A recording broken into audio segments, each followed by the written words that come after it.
Berikutnya soal mengenai ekonomi. Petunjuk A. Penyederhanaan nilai mata uang dengan tidak mengubah nilai tukarnya adalah A. Remunerasi, B. Sanering, C.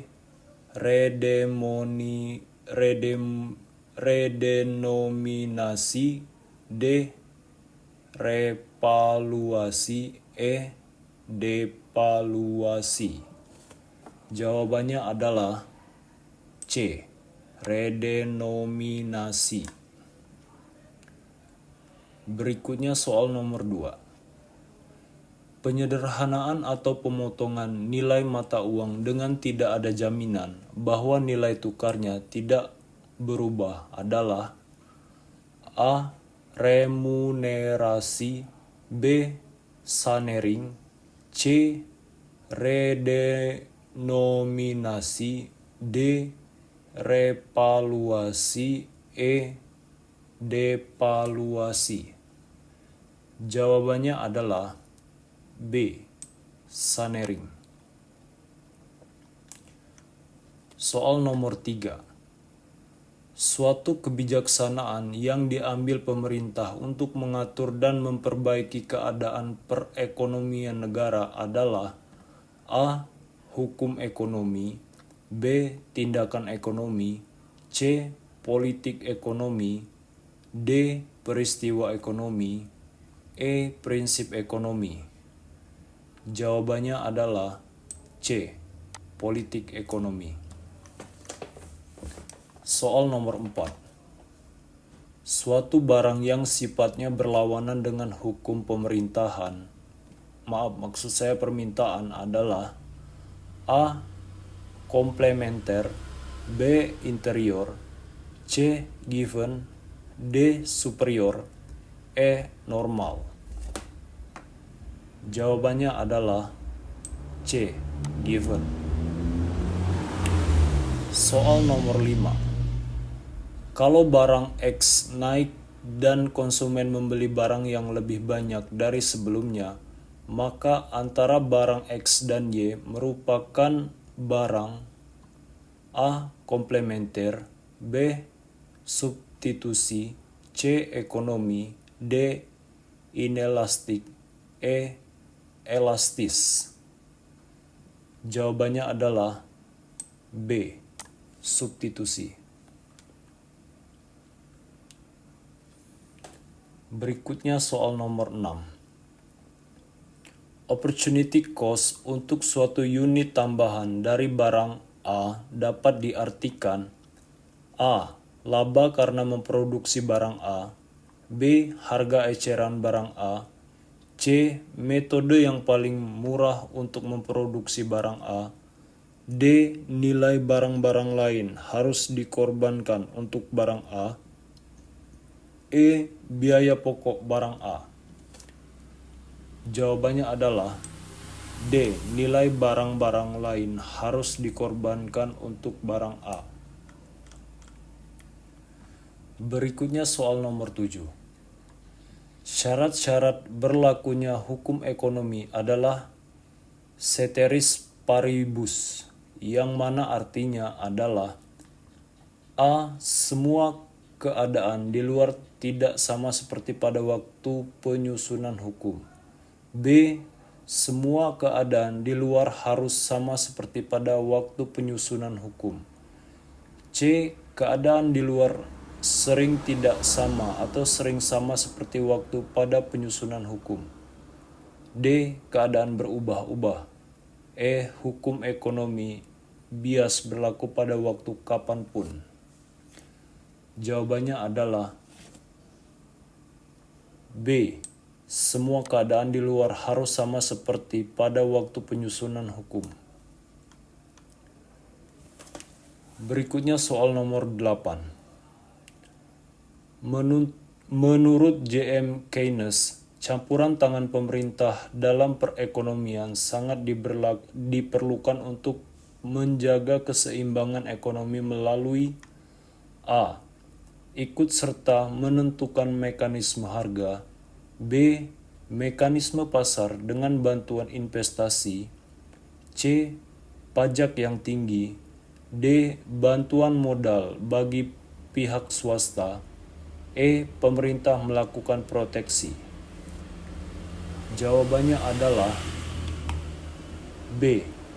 Mekanisme pasar dengan bantuan investasi. Berikutnya soal nomor 9. Biaya yang jumlahnya berubah-ubah menurut tinggi rendahnya jumlah output yang dihasilkan disebut A. Fixed cost. B. Variable cost. C. Total cost. D. Average cost. E. Marginal cost. Jawabannya adalah B. Variable cost. Soal nomor 10. Semua barang dan jasa yang dihasilkan oleh suatu warga negara dalam waktu tertentu selama 1 tahun disebut A. Produksi per kapita. B. Pendapatan per kapita. C. National income. D. Pendapatan nasional. E. Produksi nasional. Jawabannya adalah E. Produksi nasional. Soal nomor 11. GDP atau Gross Domestic Product akan naik atau meningkat apabila A. Investasi berbagai sektor produksi bertambah. B. Tersedia barang dan jasa yang lebih besar di dalam negeri. C. Volume produksi yang beredar bertambah. D. Penerimaan dalam APBN bertambah. E. Laju inflasi berkurang. Jawabannya adalah A. Investasi berbagai sektor produksi bertambah. Soal nomor 12. Produksi nasional bruto dikurangi penusutan dan barang-barang modal disebut A. Produksi nasional neto. B. Pendapatan nasional neto. D. Uang kartal. E. Deposit money.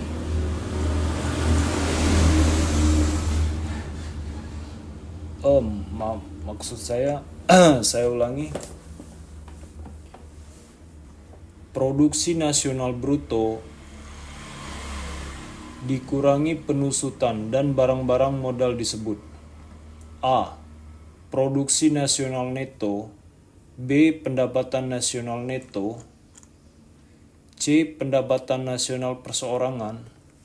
D. Pendapatan bebas. E. Produksi nasional bruto. Jawabannya adalah A. Produksi nasional neto. Soal nomor 13. Untuk menghitung besar kecilnya income per kapita adalah A. Net National Product (2) Population. B. Gross National Income (2) Population. C. Net National Income (2) Population. D. Disposable Income (2) Population. E. Personal Income (2) Population. Jawabannya adalah B. Gross National Income (2) Population. Soal nomor 14. Naik turunnya pendapatan per kapita ditentukan oleh A. Naik turunnya GNP dan populasi. B. Besarnya jumlah penduduk. C. Besarnya tingkat konsumsi. D. Naik turunnya pengeluaran. E. Besarnya tabungan. Jawabannya adalah A. Naik turunnya GNP dan populasi. Soal nomor 15. Di bawah ini adalah hambatan pembangunan yang dihadapi negara berkembang, yang termasuk lingkaran setan kemiskinan, kecuali A. Pendapatan rendah, B.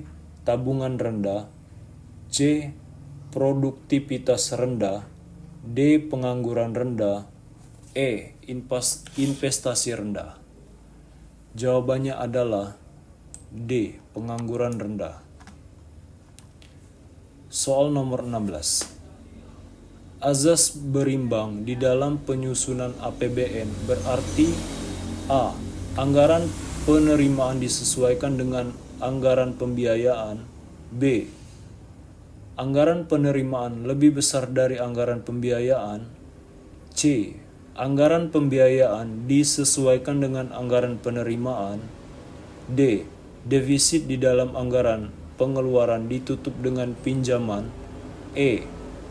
Anggaran penerimaan sama dengan anggaran pengeluaran. Jawabannya adalah C. Anggaran pembiayaan disesuaikan dengan anggaran penerimaan. Soal nomor 17. Dengan APBN seimbang, maka A. Pemerintah tidak mengalami defisit, B. Laju inflasi sama dengan 0%, C. Kelangsungan pembangunan nasional lebih terjamin, D. Kredit luar negeri tidak diperlukan lagi, E. Devaluasi dapat dihindari. Jawabannya adalah C. Kelangsungan pembangunan nasional lebih terjamin. Berikutnya soal nomor 18.